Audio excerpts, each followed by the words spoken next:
Jumuiya ya wafanyabiashara mkoa wa Arusha imetoa tamko la kufunga maduka yao kutokana na wafanyabiashara wadogo yani machinga kuvamia maeneo ya barabara na kufanya biashara, jambo ambalo linalofanya kushindwa kulipa kodi na kupelekea maduka 14,000 kuathirika. Tamko hilo limetolewa na mwenyekiti wa jumuiya hiyo, Lonken Masawe, wakati akiongea na waandishi wa habari na kusema kuwa machinga walishapangiwa sehemu zao za biashara lakini wamegoma kwenda. Majina naitwa Lonken Adolf Masawe, ni mwenyekiti wa jumuiya ya wafanyabiashara mkoa wa Arusha. Ndugu waandishi, nimewaita leo kwa sababu ya kadhi inayotuzunguka hasa ya wamachinga. Na kwa kifupi, hata nyinyi wenyewe mnaona tumeingiliwa na wamachinga wenye maduka. Sasa wako tayari kufunga maduka yao kwa sababu wanasema wamachinga ndio wamechukua sehemu ya ile biashara ambao wao wanailipia kodi. Na wamesema kipindi hiki ndio cha kulipa kodi ya serikali, lakini kipindi kimekuwa kigumu sana kwa sababu hawana nafasi ya kuuza kile walichonacho.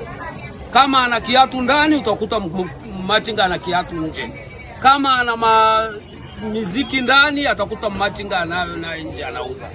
Kwa hiyo tunasema na tunarudia tena, na wamekuwa wakilalamika wakisema kwamba waziri mkuu amewaruhusu. Sio kweli.